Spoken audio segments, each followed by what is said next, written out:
Hello, family. My name is James Trice, and I'm the creator of a podcast called YANA, or You Are Not Alone. You Are Not Alone is a podcast for Black men. It is more than just a podcast. It's a lifeline and a brotherhood. We're here to create a supportive, judgment-free space where Black men can have real, open conversations about what truly matters to us, from family and relationships to community, sports, culture, politics, faith, sex, race, education, and the challenges of everyday life. We dive deep into it all. Whether you're looking for advice, motivation, prayer, or just a comfort of knowing you're not walking this journey alone. YANA is here for you. This is your space to connect, grow, and be heard, because none of us are meant to do life alone. Grace and peace, everyone. James Trice again. Welcome to another edition of YANA, You Are Not Alone. It's a place for Black men to talk uncensored in a judgment-free environment about the issues that matter most to us. So I want to welcome you to this episode of You Are Not Alone, because we're never meant to do life alone. I want to welcome back to the show. I want to welcome Mujasi of Black Family Blueprint back. This is the fifth episode of my conversation with him. And so thank you, Brother Mujasi. Welcome. Thank you. For those who have not tuned in already before and saw the previous four episodes, just briefly introduce yourself and then just start flowing about the work that you do and the future. Absolutely. Yeah. Big bro, thank you once again for having me on. And for our fifth session, these conversations have been rich, powerful. I've learned a lot in this exchange with you. Yes. It's an honor to be a part of this process of what you're doing with YANA and creating a space for Black men to have conversations or have healing and prayer-directed conversations. So thank you so much for inviting me on to be a part of this movement. My name is Mujasi. Yeah, absolutely. Yes. My name is Mujasi Bendele. I'm one of the co-founders and research and curriculum director for Black Family Blueprint, which is a social capital and family enrichment company out of the Twin Cities, serving all of Minnesota and some national corners as well too, where we're trying to just develop a space for Black families in particular to develop enrichment and health and wellness on how they do family making process. Like, how do we come together and create real powerful institutions for Black families to where fathers are well and functional and involved, where mothers are well, functional, involved, where children are being raised based on healthy developmental principles and strategies to produce our continuation of our peoplehood, our culture and our politics and our economics in the next generation. And so that's what Black Family Blueprint is attempting. And I would say attempting, that's what our practice is. And that's what we're doing as a service to our community. I'm a father, I'm a husband, and I'm a father of 6 children and a grandfather of 3. So beautiful blessings and a complicated political reality to be father and a grandfather and working out those relationships and dynamics, Yes. institutions and routines and everything. But it's one of those things where, my godfather taught me that as an African proverb and tradition, that our children is our wealth.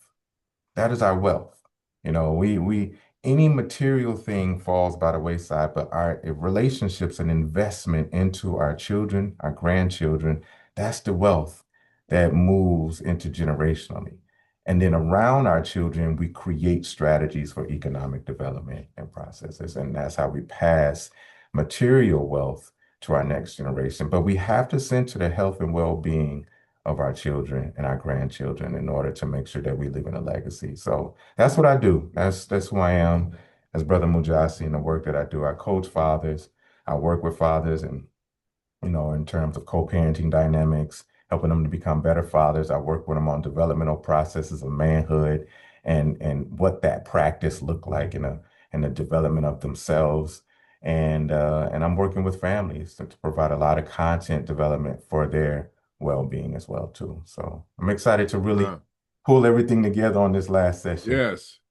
But talk about, man, how you got to this point. You've done a lot of work, you and your wife have done a lot of work, man. You've touched a lot of lives. Talk about how you got to this point, where you see yourself now, Mhm. and where you see in the future. If you look out 10 years from now, what do you think you would have accomplished? Meaning, in other words, 10 years from now, what do you hope to have accomplished when Mm. you look back after 10 years? What do Yeah. you Yeah. see? To clarify that question, do you want me to talk about it in regards to my work and how I arrived at this practice of manhood, or do you want me to focus on the company? Talk about how you arrived at this practice of manhood Okay. and then incorporate some of, because I know that also informs the work of your company, Yeah. right? So just Yes. talk about that because I think that's core Yeah. to what the work you do Yeah. Yeah. Absolutely. is this manhood piece, right? Hmm. And I want to also just add an additional uh, point to this is that you are planting seeds that will grow into trees that you will probably never sit up under, right? That's what you're doing. Talk about that. Yeah. Talk about that. Yeah. Okay.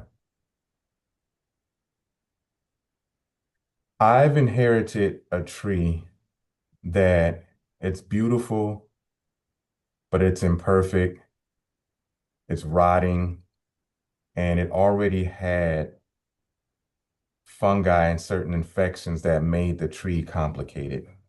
Hmm. And I'm talking about the branches of manhood, imagery and messages and tropes that I've inherited. And there's context to that. And so when I talk about this, even in my own upbringing, it's not to kind of find fault in the men in my life because they were powerful. It's not to blame or to interrogate in some type of impunitive form who they were and what they couldn't provide.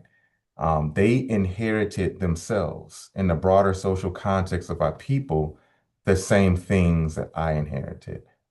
And so, but I was fortunate. And in this respects, I say this is what my fortunate um, opportunity was in my life, but it came with a lot of complications. I was raised by my father, and um, and my mother decided when I was very, very young that motherhood wasn't for her. And with all four of her children that she birthed, she got to a point where the capacity and the ability to stay in there was not something she was capable of doing. And so we all went to live with my father. And my father is a powerful person, but like many men in this society, we have certain beliefs and certain um, expectations and certain ideas that we think a man's supposed to be.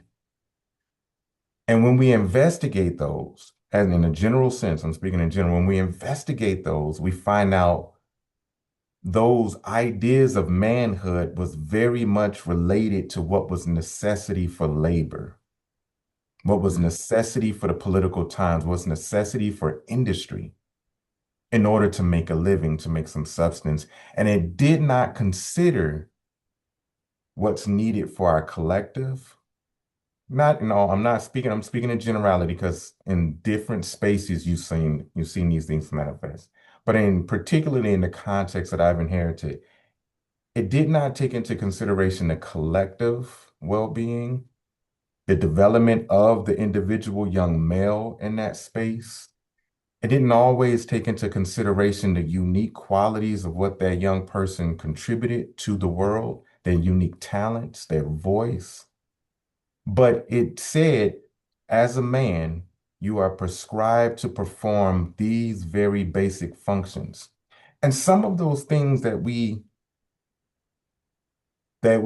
transmitted and taught, they were good. They were good. They were good, powerful pieces of being responsible, being a provider for your family, um, providing safety. Um, at the time, we needed men to be able to be tough and to some degree callous in a world that was attempting to destroy every mental and emotional aspect of yourself, to how to have some fortitude in the midst of that. And so there was things that we adapted to and reformed what we thought manhood meant that was viable for that time. And so in that respects, the men, my genetic makeup of men in my life inherited that social context of manhood, that you get out in the world and you make something of yourself. You get a good job, you take care of family, you provide safety, and anything else was additional. It was add-on, but it wasn't necessarily required as a core piece. Oh, and the key thing is believing God. And that's a powerful piece. That's a very powerful aspect of manhood. What it struggled with, if those things was functionally in place in the family that I inherited, it didn't leave room for healthy relationships between father and son, uncles and nephews. It didn't leave healthy dynamics for emotional development. It didn't leave healthy dynamics for creating vision and purpose for collective identity. Um, it didn't leave room or space to cultivate this sense of moving as a broader collective. It was very individually based. It was very much you do for your family and that's it. And sometimes these things came with negative connotations on who Black people were. Mm-hmm. And so I'm creating kind of like a very imperfect, I would say not so best image and depiction of what I thought what manhood ideas looked like for me and living with my father and being around a lot of the men who my father was related to and friends with. Um, there was there was a lot of beautiful things that was there. Um, I seen commitment to creating space for family connection. I seen responsibility. I seen provision. This idea of making sure that you provided clothes, some decent clothes on the back, providing a roof over their head, and some level of safety. And those things are very much needed today, to this day, as a core of manhood. But there was a lot of things that was left and undesired in my life. One is understanding and the intellectual development of a young male to make sure he knows what is his relationship to the people that looks like them. What's the social conditions that he's a part of? What's with the political reality? And that was pretty much absent in my life.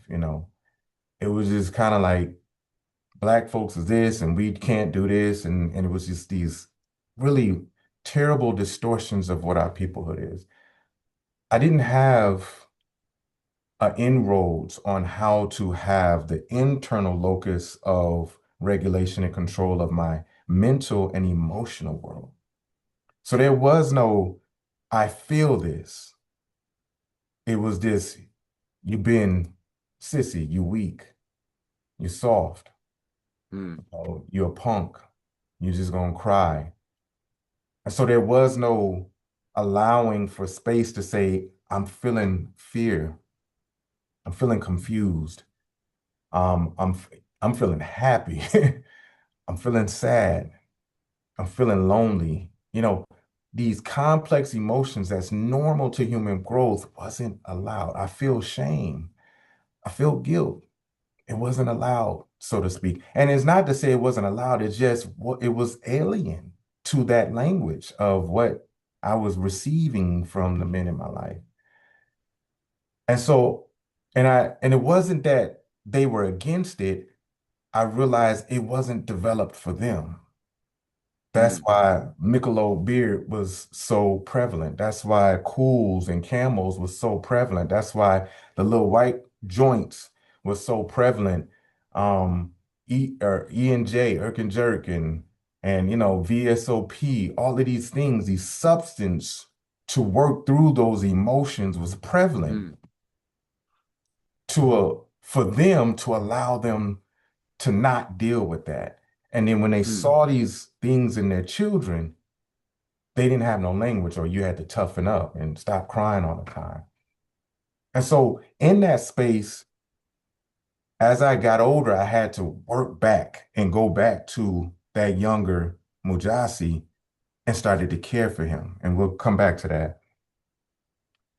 The other component, which was very, very prevalent, is that I did not, in that environment, have a blueprint or a plan on how to build healthy relationships with mm, women. mm, It was the typical, and this is not any indictment on my family. Again, this is like general, what some of us struggle with in certain regions of Black population is that we can be exploitive on so many levels of our mm, sisters. We can have mm, distorted understandings of how to relate and be in complementarity, and how to be in love, and how to be connection, and how to mm, court, how to have language, how to be empathetic, how to be in process with a woman. And so for me, I received messages that women was objective. It was mm, about the conquest. It was about you get what you get. And a true mark of manhood is being able to learn how to navigate multiple of those. mm, mm, And And so I had to, like in coming of age, and this is not only just with the men, this was also reinforced in certain aspects of musical and entertainment culture, mm, where at the time the industry was definitely exploiting these things in massive global commerce. Um, and it wasn't just only in my generation. I mean, I was born I think I was born 2 years after the Mac debuted in black, and right. yeah, I was born One of the black exploitation movies. exactly. Yeah, Superfly, the Mac, Superfly was like I was born a year after Shaft. Superfly Shaft, like the imagery. And this is what the men in my life was like enamored with. Like this reinforced some of the things that they were being told in the environment that was a part of that piece. So again, I'm saying this is not representative of the men in my life. They were also emulating what was becoming Yeah, so widespread. And we can have this conversation on another day, but so much of that was very strategic in terms of controlling the political imagery of what Black males was seeing as powerful forces to shift them away from James Farmer, Huey P. Newton, Bobby Seale, and that's right. Bobby Hutton. And it was Paul Robeson. Paul And Robeson to get you to yes. stop thinking about Malcolm and concentrate on Oh Shaft. yeah, because I wanted to be Shaft. There you go. Shaft or Superfly. When I first Yeah, saw Superfly, I was mesmerized. I said, "This is right. a bad brother. Come I want to on. be like, I want to be like Superfly." That's right. Right? That's I right. wasn't light skinned, and I wish I was light skinned and had the long Mm-hmm. hair. And I said, Mm-hmm. "Man, I don't have that, but I can still Yep. do what he do." That's And right. I grew up thinking, well, as a kid, and at some point, but grew up thinking, but this is what I want to be. Mm. How he handled himself, and Mm-hmm. I never conceived of that the things that he was doing was harming Absolutely. our community, our people, and Absolutely. himself. Yeah, And harming us on multiple levels. on multiple levels. Multiple levels. And one of the Yes. key levels that we still struggle with today, that you still see the trope of that, the caricature of that in manhood discourse in public cultural spaces, is that it controlled and influenced the definition of what we think a man is. Yes. What we think men should have in terms of their relationship to women. Once you control that definition, I mean, Carter G. Woodson taught us this in the 30s. Once you control the thinking of a person and how they see themselves in their That's right. manhood, you don't That's have right. to be concerned with anything that they do and where they prescribe themselves in that society. That's And right. in that generation, I'm gonna digress from this because I'm gonna go back to what we were saying. So in that generation, so much of that was prevalent. And so what I inherited and what I was born into and what I was socialized into was men trying to figure out this thing for themselves. And they believed they had it. But as I've become of age and went through certain developmental processes, I realized they didn't have it. I didn't have it. And first, the realization is that I had to come to grips that I didn't have a clear definition of what it means to be a man. I didn't know what that is. And even to this day, I still speak with brothers who was afraid of different integrative process of manhood. We're good with the cerebral priests. Like black Yeah. men, when it comes to showing up and we want to have a chop it up session, we're a think tank and we want to talk and talk about what we know.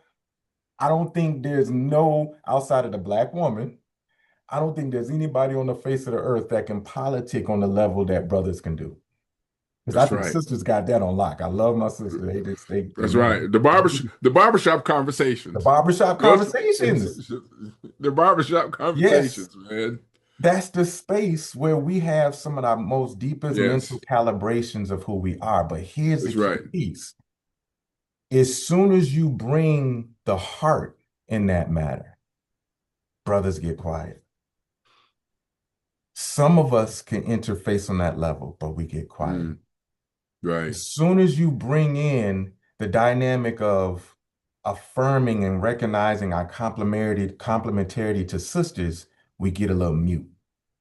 Some of us may stand strong as like, no, but the man's supposed to do this, the man, but we get mute. As soon as we talk about the necessity of providing that intergenerational need to pull young brothers up, we get quiet. And we just want to focus on our own cubs, but not the obligation and responsibility we have to the other cubs in our community. We get quiet, or we don't know how to have the conversation, or we have not yet developed the language. And that's the space that we've inherited. So at an early age, going back, I realized I was struggling as a young boy. Early middle childhood, 7, 8, 9 years of age to early adolescence, I was struggling. I was struggling with a lot of mental health complications. I was struggling with understanding my spiritual understanding of life. Um, I didn't know anything about dating and connecting with sisters. I was only going off of what my cousin said, I heard my uncle say, it's a little bit that I see my dad do. I was going off of what hip hop said, and I thought that what all of these images and messages was what I was supposed to do. And so as I put on these certain performances, trying them out, I was terrible at most of it, but I end up doing a lot of harm to not only myself, but the people in the community that I was around. I teased other brothers because they didn't supposedly have this thing that I thought was supposed to be real manhood. I hurt sisters in that process. Um, um, I've said and done things that was of boyish nature, very much of boyish nature, but unguided, unprescripted, unfocused, and untamed. And so anytime whether you want to compare this and metaphorically say this in the animal world, or you want to look at the development of children who lacked guidance and support, anytime you have a child that has a distorted definition of who they are and what they perceive of the world around them, and they're not being supported and guided and walked with and loved, they're going to do damage. They're going to do damage. They're going to hurt themselves destructively. This is Juanza Kunjufu's principles. And they're going to hurt the community around them. And so I wasn't the one. I was luckily enough, I think the fear in me, it wasn't like I had some wisdom. It wasn't wisdom. It was just fear, untamed, uncontrolled fear that didn't allow me to go out on the route of like joining gangs and pushing drugs and doing all that. I didn't do that. But I had my own internal destructive mechanisms that wasn't healthy for myself and healthy for my friends and some of the people that I was involved with. Let me ask this question if I Yes. could. Can I real quick? What made the light come on? What happened? That's what I'm trying to get to. Yep, I'm on my way there. I'm on my way there. Okay. And so as I navigated childhood, adolescence in that space, the first spark for me was high school. And I give credit to them every single time I talk about myself. And to the listening audience, I don't talk about myself much. And so only my big brother, James Trice, could put me in that space. But honestly, the first spark of that was Whittier Alliance. And that was my first time. I think I was like 13, 12, maybe 13, 11 or 12, 13. And I got to be around Black men who actually took the time to spend with us and laugh with us, tease with us, talk with us, and kind of correct us in a way that was not just like punishing as a father, but it was more so like giving you some different ideas on how to be responsible in the world. And I met Charles Vant and I met James Trice. And in the brief moment that I was with y'all, it provided me a different lens that I was able to see what it meant to be a man who was responsible for the community. I don't know if you remember this. I can almost remember the car that you had in like 89, 88, and the hat. You had one of those early 1990s hat that had the Koofies. koofies, yeah, Yes. with the little Yes. African. I was like, Yes. man, that's impressive. And I only saw it on hip hop videos, but I'm like, that brother walking around with one. And I so, remember that. I remember walking yeah, around with. yeah, Okay. absolutely. Yes. And I remember a couple of times we had some good interactions.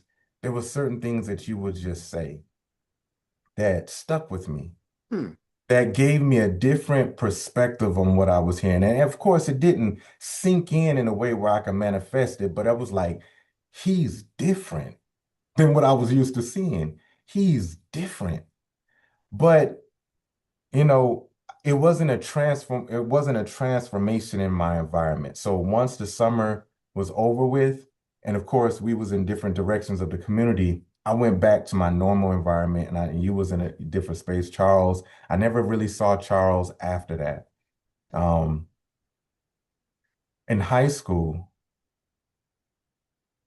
two brothers came into my life that saw me differently than how I saw myself. And I had this big high top fade that eventually I put in a ponytail. I thought I was cute. Um, I thought I was smart. I was smelling myself. I was a typical teenager. And as a teenager, I don't want to characterize teenagers like this because teenagers start to re-examine their identity borrowed from their parents and their environment, but also trying to create uniqueness for themselves. They start to really see themselves as something important. They try to look for their value at this moment in their life. They're trying to grab onto the world and conceptualize what is this world? They're developing new morals and ethics on how to relate to other people, and they believe they have some semblance on it. But this is all experimental to young males in that 13, 14, 15 years of age. And I was in that. I was wrestling with a lot though. Um, and I think in that space, only thing I needed was just that person to land and to provide me with something that was different because I was just grabbing. I was just one of those that was willing to grab onto something if it makes sense. Hmm. And it was my ninth grade year. I met this brother named Ed Irwin. And Ed Irwin became, him and my other brother, Tony Byers, became the bedrock of me examining myself. And now, again, they planted some seeds and they stayed with me for the most part. But then it was one of those where it was enough for me to say, there's something different out here. And Ed came up to Washburn, where I went to school at, and he engaged with this outreach program that was down the street, and he established these after-school programs, or this program that was instrumental in the school. And from there, he said, there's a such thing of being an African American. And I'm like, African American? I'm in ninth grade. I'm like, what are we talking about? Africa? I ain't got no relationship to Africa. I'm Black. And he was like, well, let's investigate that. He said, and then he said, what is it? When we talk about manhood, me and some of my colleagues, when we talk about what does it mean to be a man? And I'm giving him all this stuff that I'm interpreting so far that my uncles taught me and my father modeled to me imperfectly. And I'm thinking like, okay, this is, I'm a man, this and that, this and that. It's like, okay, let's examine that for a second. And he helped me to put some things into analysis that had to make me question, did I really know what manhood was? And I was convinced that I did. You're 14, 15, you think you got the thing figured out. And he said, all right, I got this book for you. I want you to read this. And if you understand it, let's talk about it. If you don't, let's work on some definitions so that way you can make sense of it. And he put this book in my hand. It's called Visions for a Black Man by Naeem Akbar. At 14, I was reading this book that just really was published a year before that. Naeem Akbar blew my mind open. Talk about male-ish mentality, boyish mentality, manhood. He was introducing me to these concepts psychologically. He was introducing me to these people that I kind of heard surface about, Louis Farrakhan and all that. But I'm like, whoa, this is new. I'm not. And I had questions. And it was at that point, it wasn't the book that transformed me or anything, because no book can transform a person. It's the commitment of Ed and Tony Byers in my life to help me examine, unpack, and investigate and figure out what this means to me is what made the major impact. Because they could have put any book in my hand. At that time, I needed someone to offer something different. And so here I am in the second point in my life. These brothers walk in my life and they offered something just a little bit different to spark my interest. The difference in this is that there was a little bit more consistent, and they stayed with me for the most part throughout my high school years. My big brother, Tony, he ended up taking a position somewhere else and moved, but we stayed in some form of contact. They also provided me access to see the community that I was in differently. I grew up, I was a teenager in what journalists call Murderapolis. And so Yeah, I remember that. we're talking about, the hot spot of drugs, gang activity, murders. It was a lot going on in the early 90s. And so having someone to expose me to something differently was very much a breath of fresh air. And so they offered me an alternative way to see myself, to see the world, and to meet people in the environment that I wouldn't be afraid of or wouldn't have some distance with. After high school, things kind of, relationships got strained. I didn't see folks as much. Young adulthood is a difficult piece. I ran into some home situations that wasn't the best. I found myself couch hopping, and by trauma bonding and terrible relationship dynamics, I moved into fatherhood. And fatherhood in itself, this is one thing that Black men don't always get to elevate. When you move into fatherhood, you become conscious of all the things that made you who you are up until that moment. And you start to mentally, whether you're conscious that you're doing this or not, checking off what you want to bring forward and what you don't want to happen to your child. And then at that same moment, you're dealing with this surge of fear of not knowing if you can economically support that child. And so then you start to examine and see yourself in this scope of society and realize this level of disempowerment that you've inherited. All brothers experienced it. They just don't have the language to understand it. It's mainly brothers who come from deep adversities. Now, I'm not saying there ain't no brothers, Black men, who walk into fatherhood with love, happiness, excitement, expectation, and what, because I'm pretty sure there's a lot more brothers that do that. In my case, and a large amount of brothers that I was colleagues with and who I work with today, that's not their reality. Right. Fatherhood is, like my brother Brandon Jones says, fatherhood is welcomed with trauma. Because now we have to assess what happened to us in our upbringing and somehow begin to process that now as we're trying to prepare for this new life that's going to need us and depend on us. And we go through our own prenatal depression, which isn't voiced and talked about. That Black men begin to experience deep sets of anxiety and sadness as they're waiting for life to come about. And we start to really create these expectations on ourselves on what we're supposed to do and how we're supposed to do it and how we're supposed to get there. And so sometimes we end up numbing ourselves during the whole pregnancy and birthing experience. And this adds to the complications with working with the mother.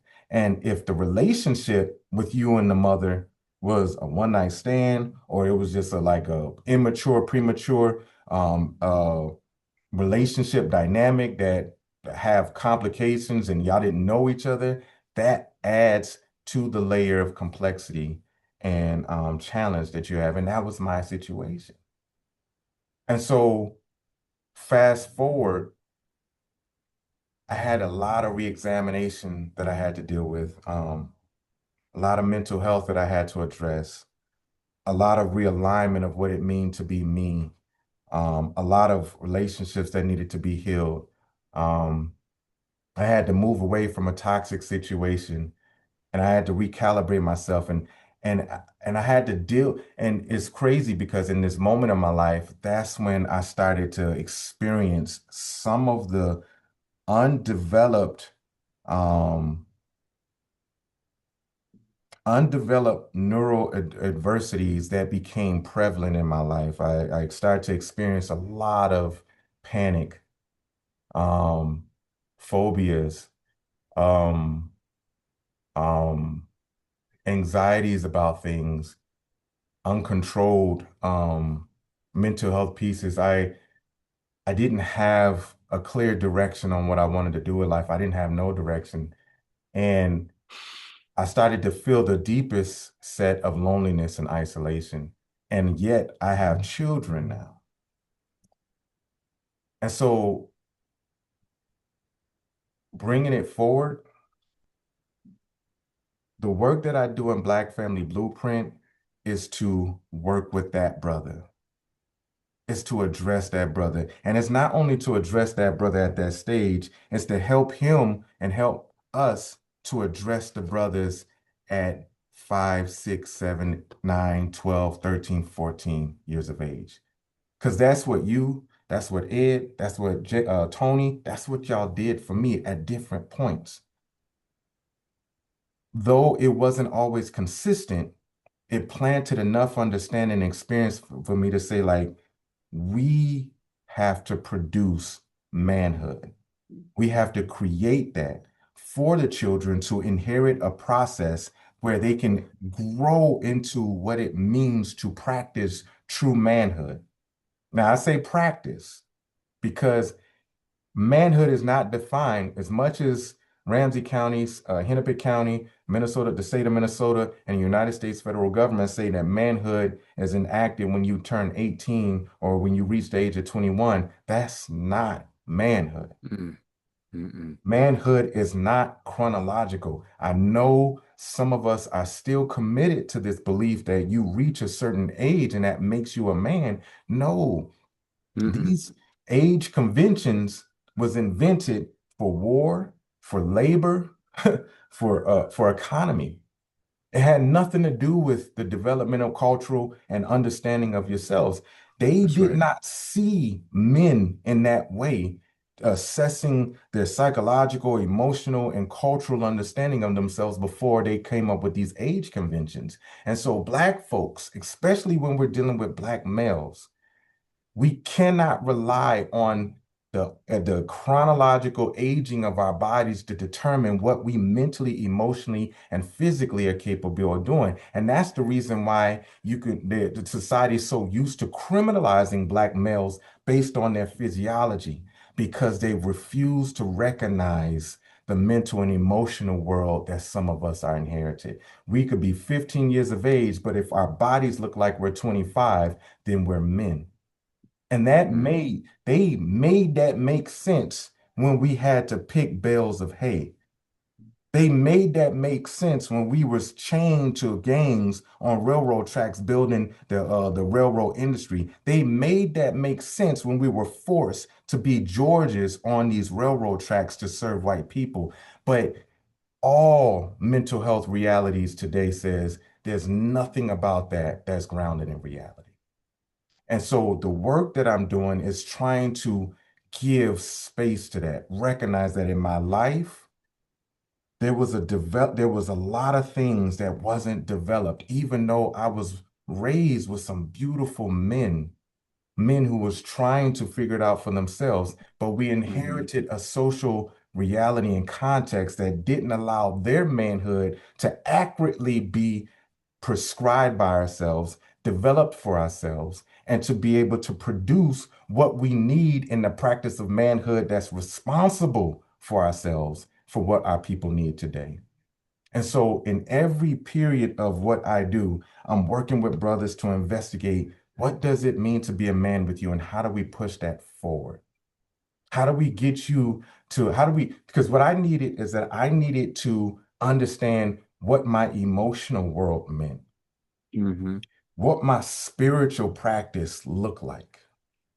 I needed to recalibrate and re-examine what does it mean to be in a healthy, functioning relationship with a woman, and Mm-hmm. not it be based on some trauma, not it be based on some bonding around adversity, not be based on some pacification of gratification. How can I be in a relationship with this woman where there's a mutual exchange and support and love and respect and partnership to raise children, to serve community, and to impact? That's what I had to address. So Mujasi is a reality of trying to heal the 40 years of not having that developed, and heal the 40 years of those Mm. struggles and those harms that was done to him and the harm that he did to others.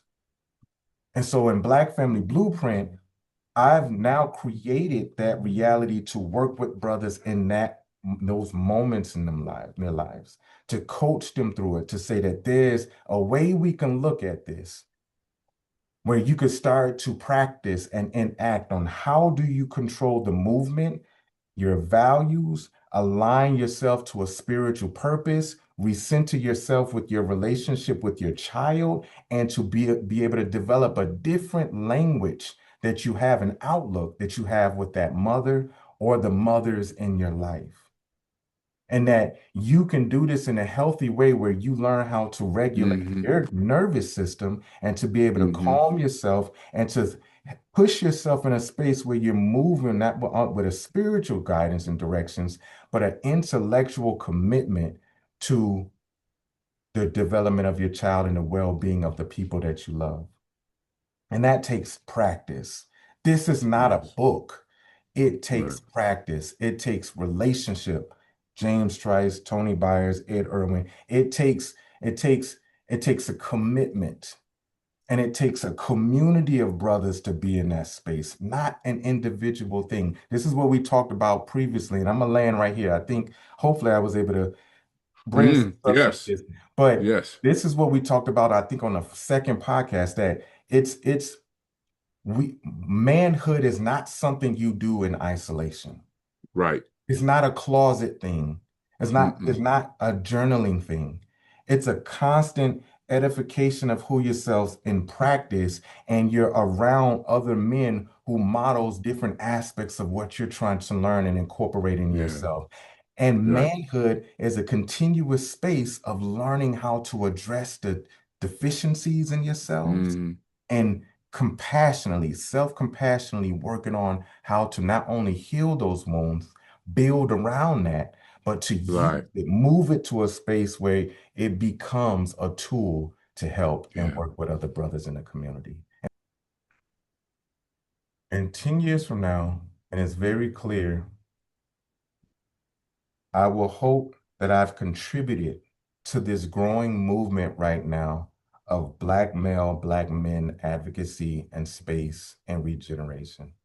Contributed. I'm not going to be the leader of it, but I hope to be someone that's been pivotal and supportive of this movement. I'm Mm-hmm. hoping that Black Family Blueprint has now been envisioned, re-envisioned by another young brother that I've worked with, supported with, and probably contributed to him for him to take on this thing and keep it relevant, adaptable, and a necessity for that time. It has to Wow. be an institutional legacy. It has to be something that is not centered around Mujasi. It's Right. centered around, what do Black men need today? For one, we're always going to need somebody to coach and support us. We're always Right. going to need healthy relationships. We're always going to need someone to guide us to a fully more encompassing reality of what men should be in that time, in today's times, and modern, and what's needed. I'm hoping that this institution be always remain relevant to elevating the voice of what boys and men need for that time, and to make sure that we're always having a discourse on some of the things we think is manhood, but it's actually boyhood masquerading as manhood. That institution has to Right. protect the sacredness in 10 years, whether it's called Black Family Blueprint or whether it's called something else. My project under Black Family Blueprint is called Black Men in Mind. And the idea behind that is that I need Black men to use mindfulness practice as a centering way for them to become aware of their internal world, the internal Right. world, whether it's mentally, emotionally, physically. So that way we're more informed and we can integrate ourselves back into something that's healthy, that's strong and whole, to be functional in our practice of manhood. Because that's this disjointed. That's what's messed up. And Right. I don't believe in this idea. Well, I ain't gonna say believe. I hate the fact that too many of us get a semblance of that, not a whole, but a semblance in that when they're doing 25 to life, or they done did 10 years and they go in there and they end up being around a process of some brothers, depending on where they're at, and then they find God, may pledge to Allah, they may pledge to a different belief system, and then now they're setting up a routine for themselves where they anchor themselves in prayer, good relationships, scripture. They're reading, they're analyzing things of their world, they're processing emotions. There's been a part of groups where brothers have finally been able to Mm-hmm. hug each other and drop tears Mm-hmm. and reflect on some of their decisions. Like that process, you shouldn't have to go to prison for that process. I Right. want Black Men in Mind and any other organization that exists providing that process even as a building block to produce Mm-hmm. manhood and not Mm-hmm. as always a healing factor. So in 10 years, whether it's Black Family Blueprint or whether it's my project, Black Men in Mind, or anything else, I'm hoping that I've contributed to the contribution of what's happening today, where Black males and Black men are developing a voice for themselves to be able to define what it means to be a man, a healthy man that's instrumental for our regeneration of our peoplehood today. Wow. Wow. I think we can end with that. I want to I appreciate you so much. I appreciate the work that you Right. and your wife, your family have done, because I know your families are part of this work. And I appreciate the fact that, we realize that black manhood is not a destination, but a process, Mhm. right? That we don't reach it until we have arrived, but Right. we're constantly arriving, right? We're constantly moving toward it and toward Yes. being better than ourselves. So I want to thank you for that, for the last 5 episodes, man, of this, and you sharing with us. And what I want us to end with, though, really is for you really to tell people how they can connect with Black Family Blueprint, how Hmm. men who have heard you and say, "Hey, I want some of that. I want to be better. I want to be a better Hmm. man, and I want to be on this journey of becoming better than what I am each day and showing up better for myself, for my family, immediate family, for my community family, for the Black Yeah. family, for the world. Yeah. How they really can become creatively responsive for the conditions of themselves, their families, in the world. So Absolutely. talk about that, and we'll end with that. Absolutely. I appreciate that. And for one, thank you again for having me on this. And I realized that in the process of talking for the last 20, 30 minutes, I don't know if everything was coherent It and came was. together well, but I'm hoping It that I did. answered your question. You And told the finally, story well, man, and you weaved it well, okay, man. You did. It okay. was it was it was incredible.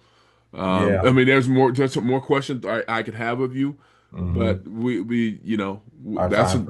another Yeah, time. Let's talk about doing it again sometime, absolutely. In the later. future. But Yeah. let's end with these five. We'll put these. We'll let the audience just check these out, Yeah. and then if they want Absolutely. more, I want them to comment, right, and say, Absolutely. hey, let's talk more. I want to know more. But I think more importantly, though, I want them to connect with you To connect with directly, me. Yeah. So right? info at blackfamilyblueprint .com is one of the best ways. It goes directly to my device sources. Just inquire for now. And I'm specifically speaking to Black men, Black males, Black boys. Info at blackfamilyblueprint.com.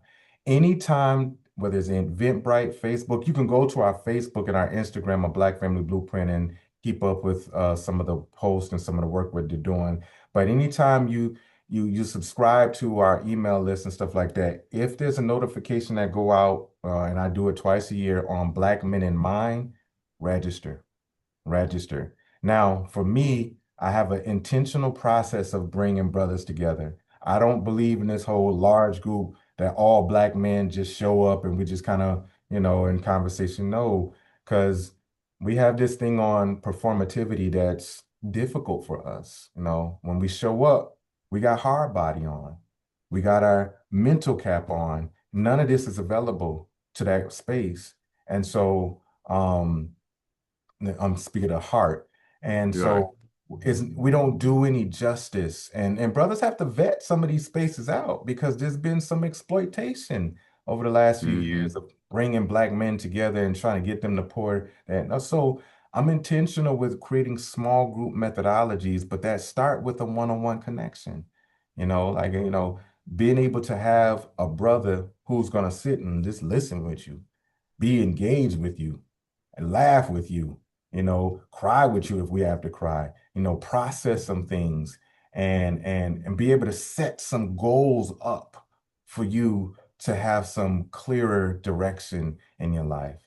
And that's oftentimes what we need. So info at blackfamilyblueprint.com. Look for the notifications on Black Men in Mind when they do pop up and register for them and just fill out the form because they're going to be very detailed on what your age and kind of, and because I'm really big on getting brothers of like connection together to have some of these conversations. So yeah, All absolutely. right. Thank you so much again. Yes. Uh, Thank you, ladies and gentlemen. I know that we have women who are watching the program as well, listening, and I thank you for that. But brothers, um, thank you so much for tuning in to this episode of YANA, You Are Not Alone with Mujasi Bandele.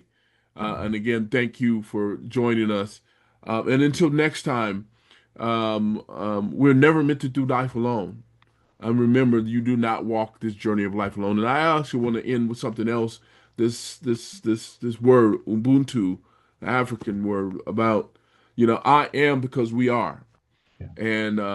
And I can't be what I am outside of the rest of you brothers and family, Black family, who are listening and watching us today. So thank you so much for tuning in. And again, until next time, grace and peace, everyone. YANA is here for you. This is your space to connect, grow, and be heard, because none of us are meant to do life alone.